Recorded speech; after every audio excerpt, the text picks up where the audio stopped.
So with that, I'm going to ask our panel to come up and talk about these points. Harlan is going to be moderating the session, and we're excited to have Azadeh and Fatemah and Joe come join us on the stage here, and we're going to let you sit in front of an awful lot of books of Odyssey.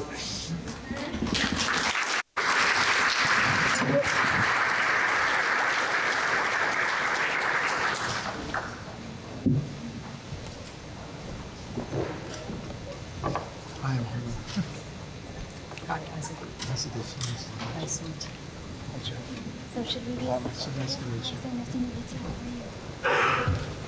sit anywhere? Yep, sit anywhere.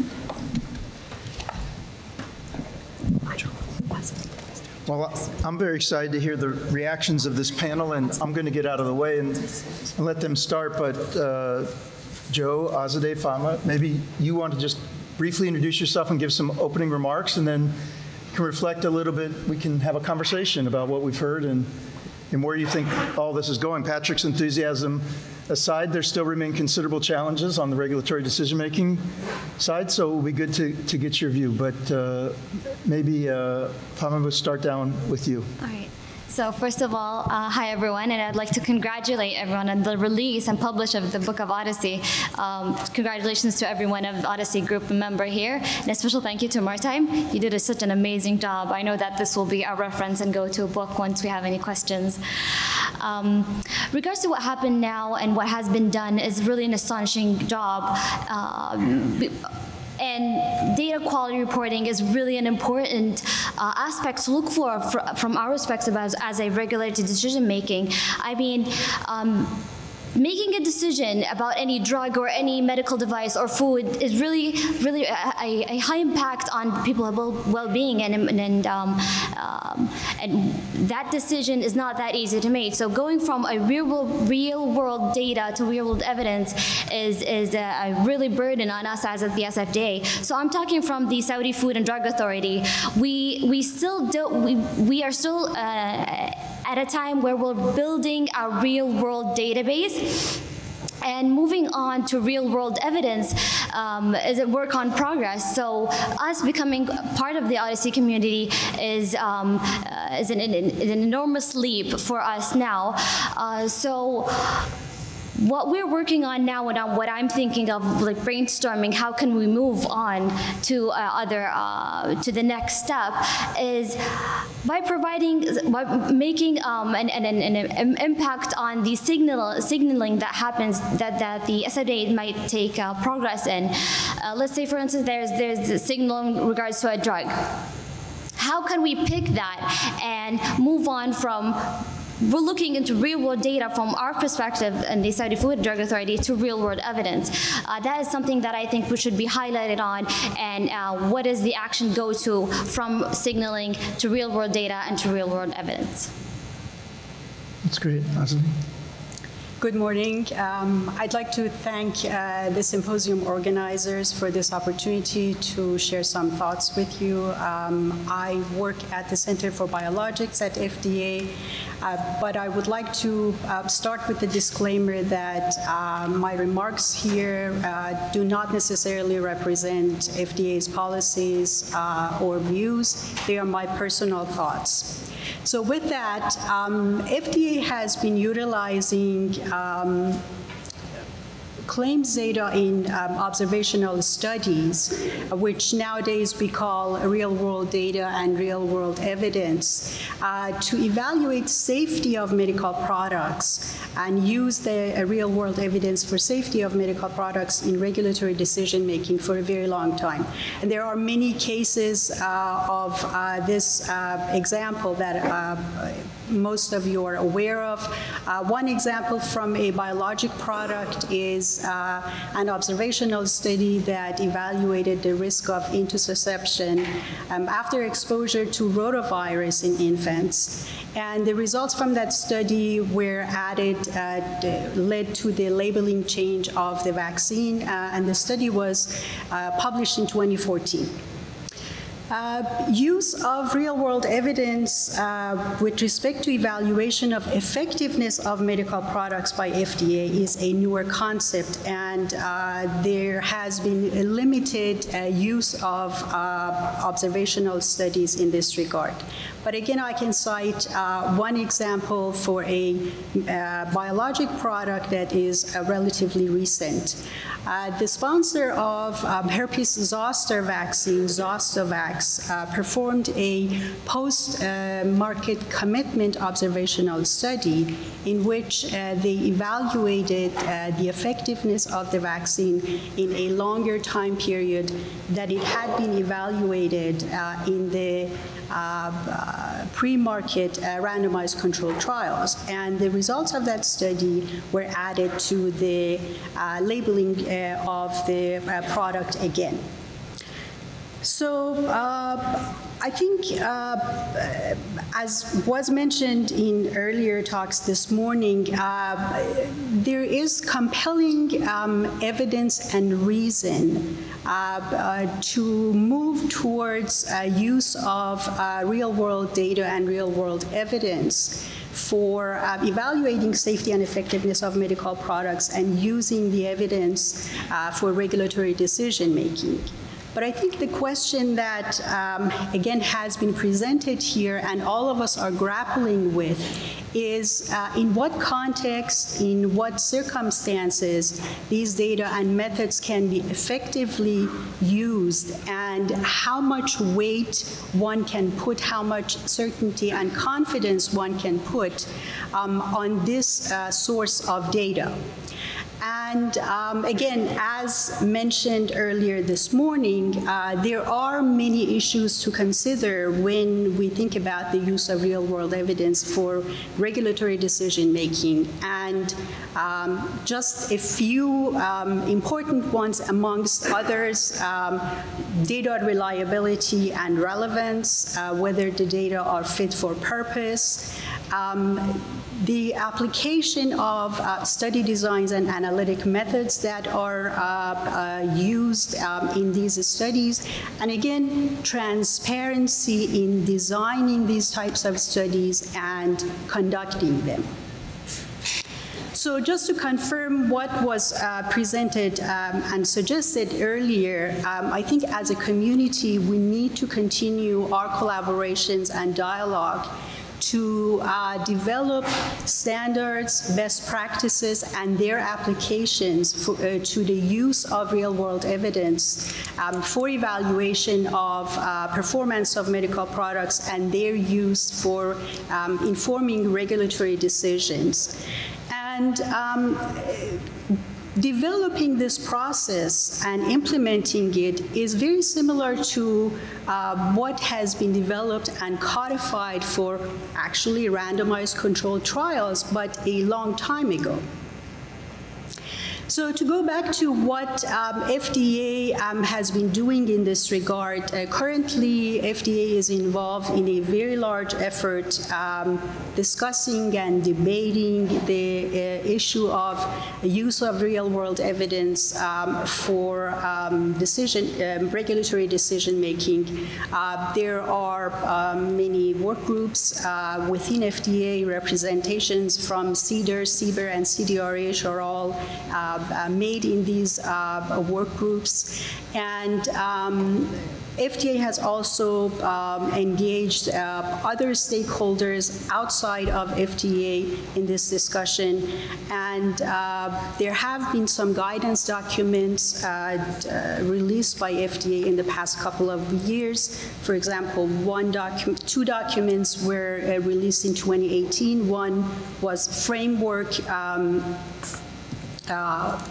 on real-world evidence, another one, use of EHR in clinical investigations, and CDRH released a guidance document in 2017 for the use of real-world evidence for devices, and there will be more guidance documents and informational material that FDA will be releasing in the near future, because this is an important issue that is currently being discussed and debated within FDA. Thank you. Thank you very much. Joe? Hi, thanks Harlan for having me and for Patrick for inviting me, and it's nice to meet you both. So my name is Joe Ross. I'm a primary care physician and on the faculty at Yale School of Medicine and Public Health, and I do a lot of work that's thinking about how we can use observational data to better understand medical products in the real world for medical devices and drugs, and I'm increasingly thinking about the evidence that supports our clinical decisions. And this, my head is, spinning. This is, I think, my third time coming to the Odyssey meeting, and each time I'm learning more and can kind of see farther where this is going, which is so exciting. But I think I'm going to say something that I think is minorly heretical after a 3-hour session with no break that's focused on regulatory decision making, which is that I am most optimistic about how this information is going to help us provide better care to patients. It's important to replicate trials, and all of the information that we've just seen helps us better understand the evidence and the methods and the reliability of that research. But the ability of these data to truly inform clinical decision making, particularly when there is no evidence to inform clinical decisions, is, I think, what I am most optimistic and enthusiastic about. This can include replicating trials in the sense that when a product first comes to market, we have a general sense of how it works, its safety profile, its benefit profile. But that's likely to change over time. Clinical practice changes, right? There's other therapies that are now available for use. So how does its benefit risk profile change at year 3 after approval, at year 5 after approval, at year 10 after approval? And so it helps us better understand the decisions we should be making. Patrick and I have worked together on a small little project that helps us, think about how data like this will actually help us as clinicians. And we did a nice little study where we reviewed every clinical trial that was published in a high-impact journal over a year, and found that at best 15% could have been done with observational studies, right? Mostly because those high-impact trials, those are drugs that are just coming to market, and there isn't sufficient use in the real world yet to allow us to quote-unquote replicate it or obviate them. So we have to think about how these data are going to complement the existing knowledge that's generated from trials and go from there. I'll stop at that so we can have more of a conversation, but thank you for having me. No, that's great. Fatemah, I just wondered if you could give us a little more of a context. So you said, to be a member of this community, you've traveled far to be with us. Well, what does it mean for you in the agency, so SFDA? Because what I find is that there's interest in the regulatory community, but they still aren't quite sure what it is or what to do with it. Can you just give us enlighten us a little more about from your perspective? Definitely. So let me just give a big picture here of what is happening at the FDA. So what we have now is about 3 databases currently to generate the evidence that we have. So we have a Saudi vigilance database and a medical registry database and a food registry database. So basically these databases, they generate signals for us as regulators to go and search for real-world evidence. But once you look into the picture here, we know that there's no real-world evidence that has been captured from the Saudi Food and Drug Authority. So here there's a gap, and there's no link between signaling and real-world evidence. So by joining the Odyssey community, we are filling in this gap and creating a real-world database, or let's say real-world data, in order to trust and get the real-world evidence that we have. And basically from the SFDA, we're generating real-world evidence that is happening not in Saudi Arabia, but that's happening worldwide. And we're missing our part, which is our community is sometimes different in regards to the economic status that's happening. So there's definitely real-world evidence that needs to be generated, real-world data that needs to be generated to look into what the community needs. So that really explains the need and why we have joined the Odyssey community, in order to fill in that gap and generate real-world data for the country and to generate real-world evidence. And to join the community to you means you're making your data available also within the community? Within the community as well. So now we have, currently we have 4 hospitals, 4 big public hospitals that have joined the Saudi Food and Drug Authority. And believe me when I say this was a challenging aspect in the project, and to convince miss the hospitals, because in Saudi Arabia, when I say it's really hard to get into that data, everybody's like, oh no, that's our data. It's really hard to share. We can't do that. So it has been a challenge for us to get these hospitals and to prove a concept that this will benefit the country in a long time period, to get this real world data and to make it public and to really prove the concept and the point of view into sharing data that for the other people's well-being and health. It's nice to know it's not just in the U.S. that people feel that's their data. No, I'm assuring you here. It's from our side as well. So, Azadeh, I want to ask you, so you use this word fit for purpose. So we heard this amazing presentation by Patrick about how he's been able to replicate trials. And so out of this remarkable work with amazing data, with rigorous methods, he shows that there are some differences in, say, for example, in the treatment of hypertension, that there would be 2 drugs among the drugs that are currently in the guidelines that actually have differential effects that would favor one over the other. What would it take for the FDA to say, that's really, we should talk to the companies about labeling at the point? I know the FDA doesn't change labeling, the companies change labeling, but that there begins a conversation about what makes it compelling enough, what makes that fit for purpose? Or what? How do you see fit for purpose? Because with respect, sometimes I hear that word and I think it means fit for purpose, so that in this case it's not quite fit for purpose, not quite fit for purpose, but like when does it fit for purpose? I think the idea of fit for purpose brings to the table a number of different characteristics that, again, were mentioned in from A to Z, the process, the selection of the study population, the entire study population, study design, and analytic methods, and where the data actually came from, and how the data were collected. All of these are issues that contribute to the phrase fit for purpose, or whether we have appropriate components of this study that would make it a reasonable study with a reasonable amount of internal and external validity.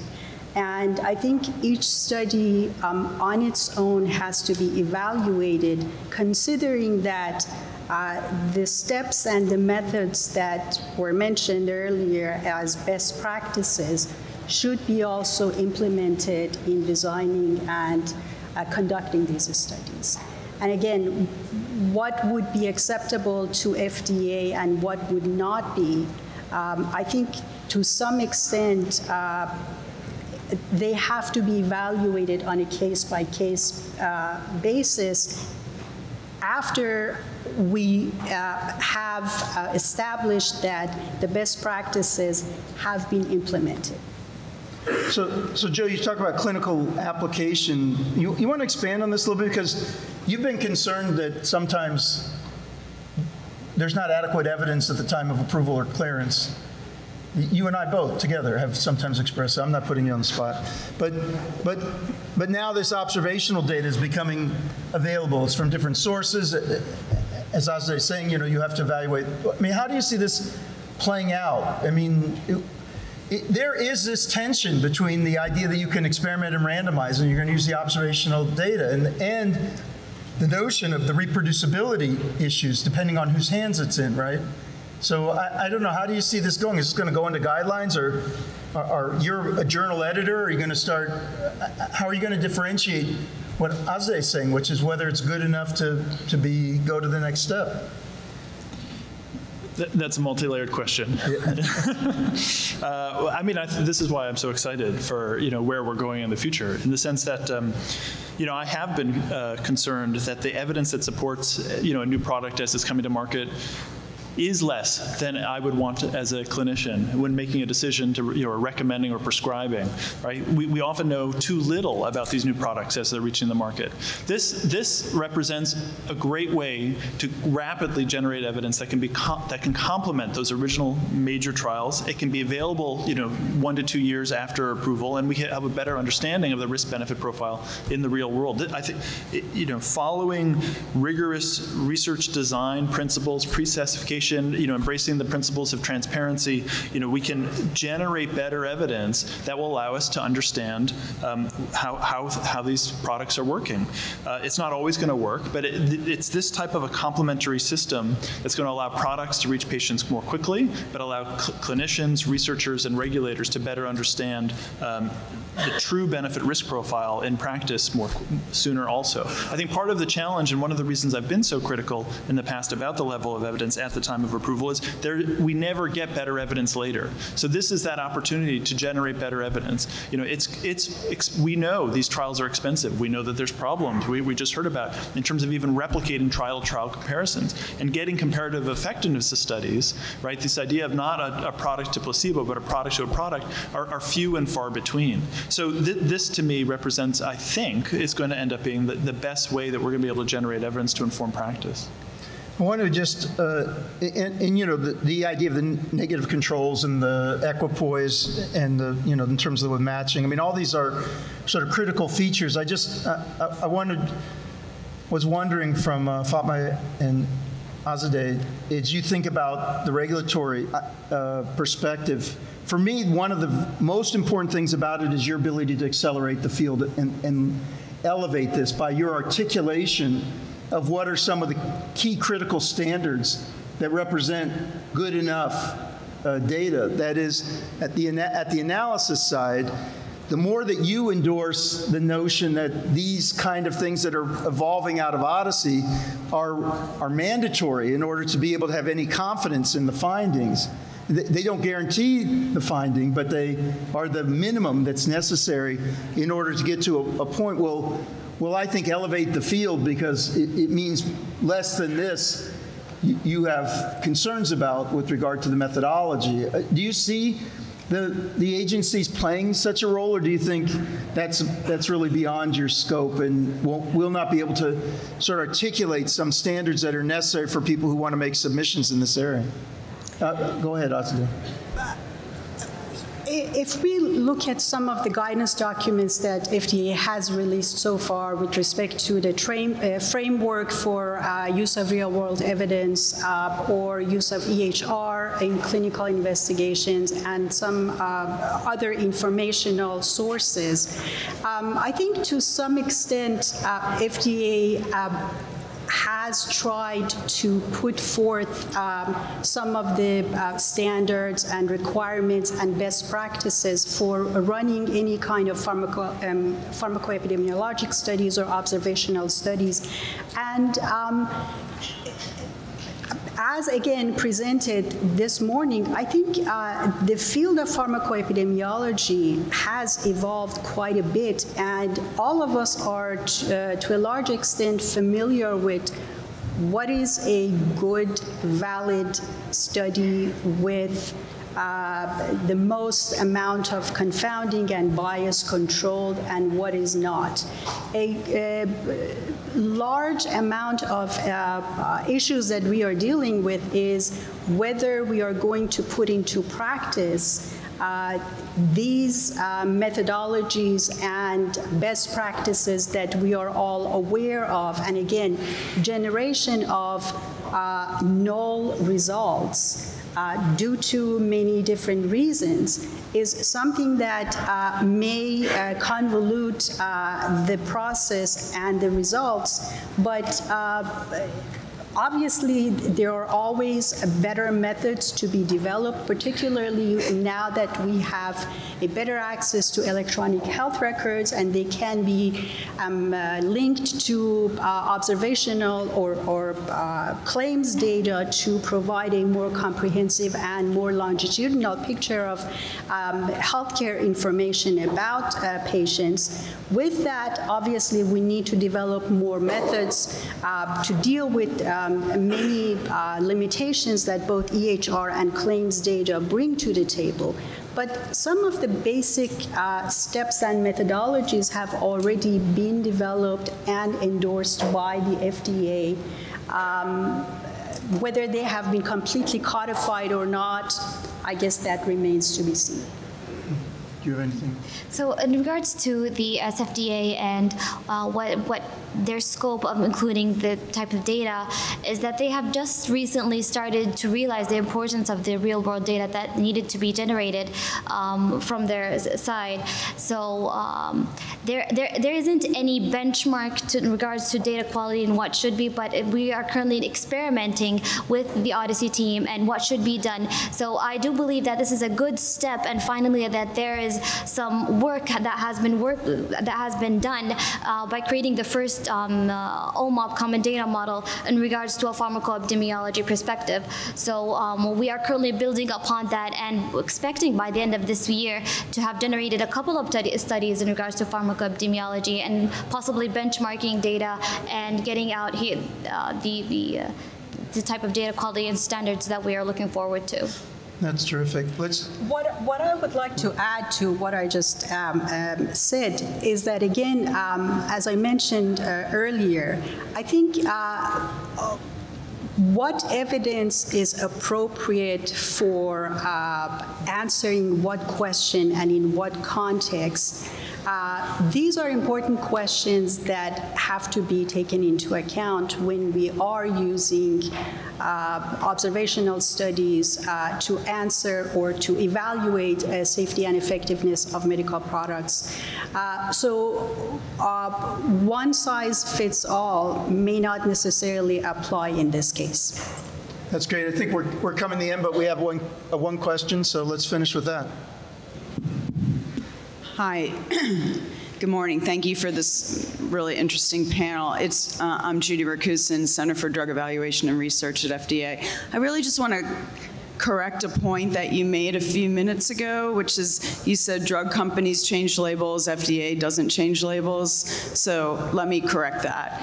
If a drug company wants to change a label, they submit a supplement to FDA, which needs to be approved. But as the FDA Amendments Act of 2007 gave FDA the ability the authority to require a safety labeling change. If new safety information becomes available, FDA can require companies to add that information. So I just wanted to clarify that point because I think there are a lot of people in the room who may not be that familiar with FDA's authorities in that regard. Yeah, thanks. I erred there. So since you're up, yeah, I'm afraid I've opened myself up, but. So at FDA, would they be scanning for Odyssey papers to see whether or not there's any reason to update a label? Just Odyssey.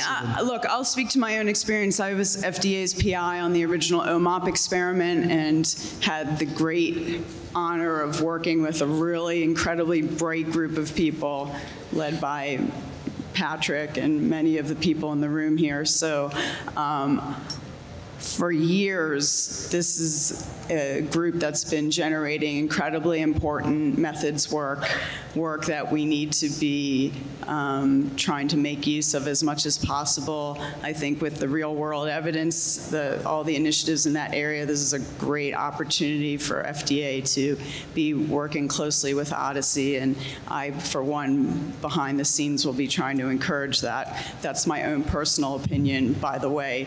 I'm not endorsing. No, that's great. I'm speaking from my own experience. And thanks very much. I think my thinking about the FDA was more influenced by the Vioxx thing, but that came before the 2007. But something. Yeah, that was a But while the ago. regulations have changed for post-market authorization or authority of FDA. Well, that's great. Right, That's really great. with the FDA Amendments Act of 2007, we got yeah. the ability to require safety labeling changes, post-market required studies to investigate safety issues, and risk evaluation and mitigation strategies. So That's great. there's more in the toolbox. That's great. Any final comments? Can you leave us with some optimism about the way in which this kind of evidence is going to feed into regulatory decision-making? You've already given us a lot of good information. I think what the legacy OMOP and Odyssey community have been doing is a very large contribution to the field, and they are one of the leaders in this field, and I'm certain that FDA has its eyes on what the Odyssey community is doing, and just like the rest of the scientific community, FDA will be paying close attention to the kind of methodology and evidence that this community is generating. Thank you. Any last word? I believe that what the Odyssey community is bringing up to the health industry and to the FDA, to be precise, is a really, really high impact from our perspective as regulators. And so there's just one thing, and where should we go? This just a brainstorming idea. Maybe we could discuss it on later. Is to maybe probably add like a signaling table within the Odyssey schema to maybe like grasp the whole idea from the FDA to the health perspective, electronic health records, and how these things correlate together. But from my point of view and from the FDA, we believe that what Odyssey community is bringing up with regards to tools, evidence is amazing, and looking forward to work in progress. That's great, Joe. Yeah, well, I've had nothing but enthusiasm thus far, so I'll leave it with a little skepticism, or sort of the need for the next steps, right? Which is that the informatics communities and the regulatory communities are far away from the clinical practice communities, and so I think that the onus now is on Odyssey to make sure that the great work that's happening here is being translated for clinical practitioners, reaching that community, so that it can begin to. How about the onus is on us clinical researchers and practitioners to all right, I agree. come to Odyssey, because it goes both ways. well, Thank you for having me. Thank you so much.